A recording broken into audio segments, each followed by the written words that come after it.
8 matches were contested on Wednesday to complete match day 1 in the new season of the UEFA Champions League.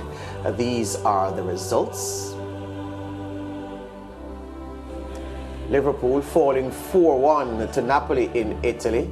Ajax beating Rangers 4-0. Atletico Madrid and Porto. The scoreline doesn't really tell the full story. It was 0-0 at the 90th minute, and there were 3 goals scored between the 90th minute and the 90th plus 11th minute of added on time. 2-1 to Atletico there. Club Brugge, they beat Leverkusen 1-0. Barca 5-1 to the good over Victoria Pleasant. Bayern won on the road, beating Inter 2-0. Tottenham against 10-man Olympique Marseille 2-0. Richarlison at the double, and Sporting Lisbon going on the road and winning as well, beating the German team Eintracht Frankfurt 3-0. No bigger shock today though than Liverpool losing 4-1 to Napoli at the Diego Maradona Stadium in Naples. Let's take those highlights. You want to get off to a good start. You want to get that first pass. You want to make sure the first tackle. Here's Alisson, and he's beaten to it by Osimhen. Oh, and he's hit the outside of the post. The exciting Georgian cutting inside Alexander-Arnold. Nice little pull back, and the shot took a deflection, I think. Well, a penalty kick has been awarded because it was deflected wide by James Milner's hand. Zielinski scores for Napoli. Anguissa's through ball is a lovely one. Osimhen giving Van Dijk all kinds of problems. Well, he's down and hurt. It was a brilliant pass from Andre Frank Anguissa. They're both running. They look like quite even, don't they? But then as Osimhen just brings the ball inside, would he get on the end of that? I think that says that that's going to be a penalty. Well, here is the decision, and it's going to be a big one. It's a penalty. Here we go.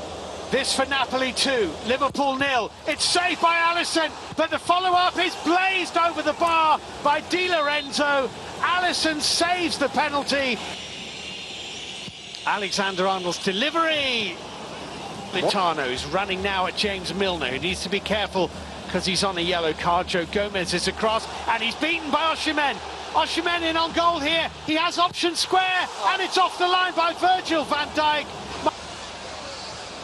Zielinski, beautifully played. Anguissa, 2-0. And then this is just a lovely bit of play. 1-2, so easily sliced through that Liverpool defence, but great 1-2, and then he gets there against Alisson. Kvaratskhelia knocks it one side of Alexander-Arnold, tries to come inside Joe Gomez, goes again, 3-0. Simeone into the back of the net. Is when you're in confident mood, knock the ball around Trent Alexander-Arnold. Maybe a little bit fortuitous how him and Van Dijk have a very good partnership. Anguissa with a forward ball, beautifully played as well. Here's Simeone, Zielinski, Alisson with a save, 4-0. Second minute of the second half. Defensive line, time their run so well. Matip is saying to Van Dijk, I've got him, I'll go to him, you come across and cover. That's what Trent Alexander's trying to do. He's trying to come across. So Liverpool are in quickly. Luis Diaz curling shot in the net. It's 4-1. Luis Diaz. Question mark in the defender's mind as Luis Diaz cuts inside onto that right foot. He's just looking for that far post, but it is the run of Andy Robertson. You can see just Anguissa doesn't know whether to just step. Milner to Luis Diaz. Luis Diaz again on his right foot, and he's put that one over the bar. Intensity that we're used to seeing them play at. I'm not seeing it. Brilliant from Napoli.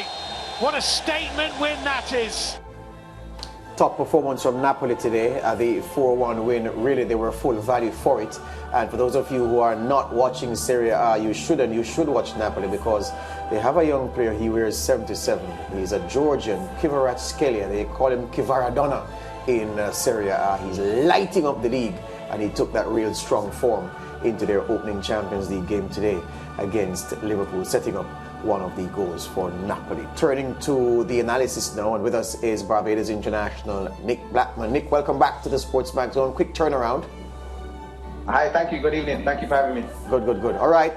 Napoli and Liverpool, no one would have expected the game to be so lopsided. In fact, if anybody expected a lopsided result, people would have said, well, Liverpool would have won handily.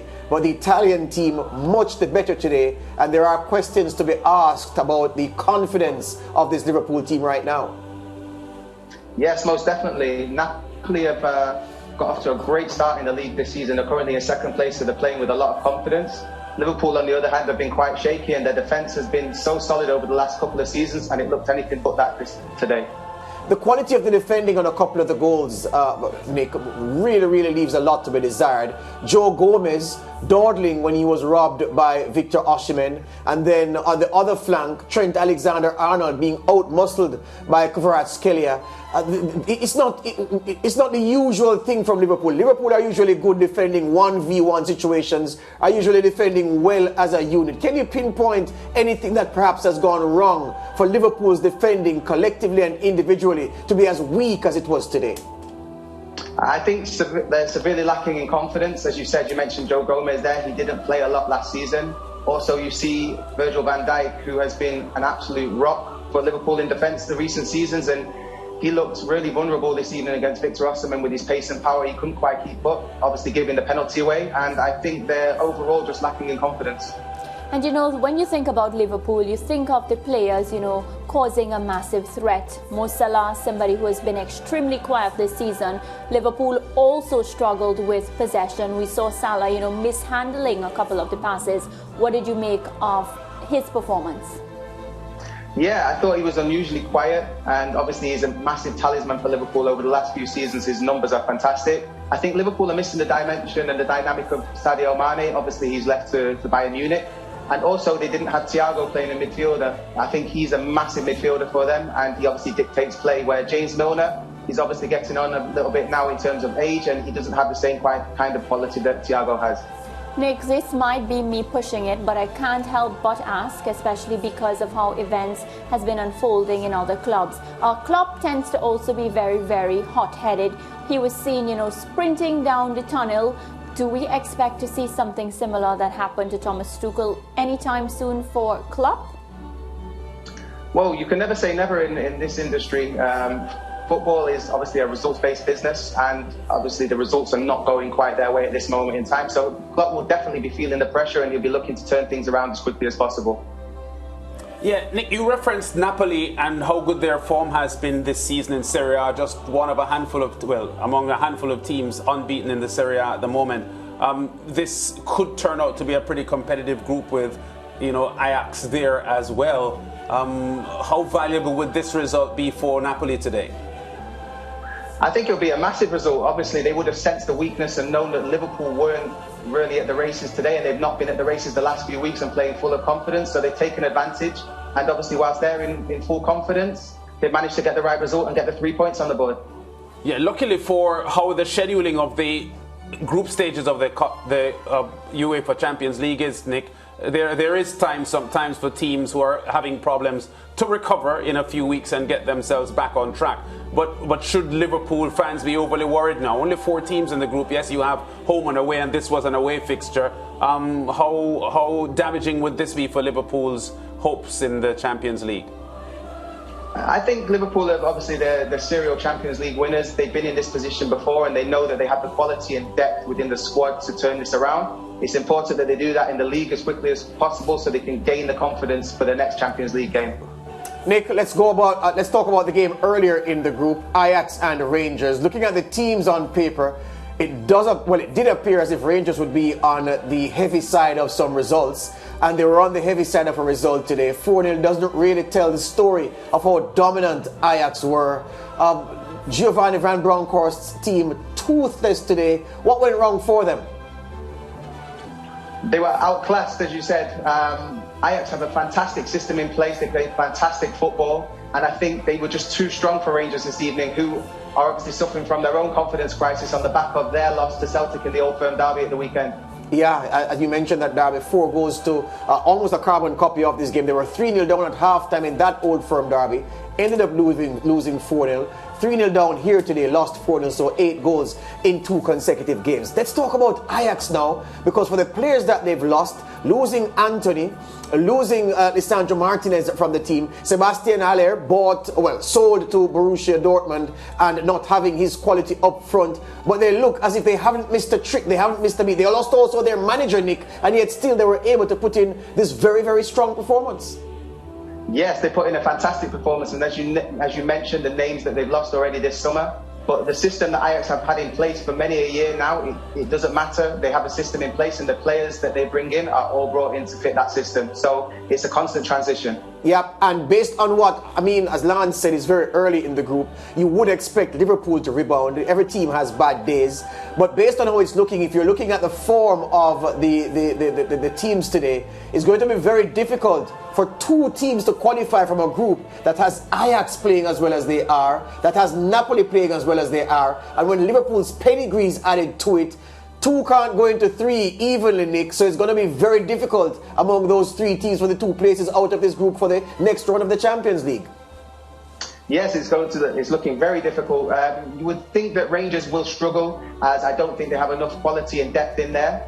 You see the performances that Ajax have put on, and against this evening they were fantastic, as they were a couple of years ago at the Bernabeu when they absolutely mesmerised a memorable performance there. So you are looking at, you would like Liverpool to pick up their wins quickly, and hopefully they can go through with Napoli. But if they don't, I think Ajax and Napoli will go through. Yes, indeed. All right, let's talk about Tottenham and Marseille before we go to the break, Nick. Marseille bringing a lot of players with Premier League experience to North London to play Tottenham.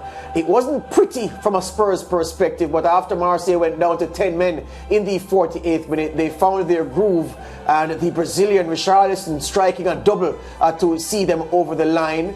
Conte has his men difficult to beat, but the football is not free-flowing, but I'm sure the Spurs fans don't mind. No, that's synonymous with Antonio Conte teams. If you watch these Inter Milan teams over the past years, they've never been free-flowing. They've always been very, very difficult to beat. But they've obviously managed to get the great result this evening. Richarlison with the double, he's easing the goal-scoring burden from Harry Kane, which is fantastic, and it's 3 points on the board for those. Yep. The sound issue is a big one for Tottenham, though, Nick, you would admit. The South Korean has not looked his razor-sharp self to start this season in any competition. The coach keeps playing him. Is it that when you have a class player, you play him and try to play him into form, rather than leave him out, trying to shock his system to get him up to speed? Conte seems to be taking the former approach, just play him every week and hope that he sparks. Yes, most definitely. Obviously, we've become synonymous with Son scoring goals week in, week out, but it's also the dynamism and the energy that he plays with. And as the old saying goes, form is temporary and class is permanent. Yeah. So Spurs getting that 2-0 win. Marseille, as I noted, going down to 10 men in the 48th minute.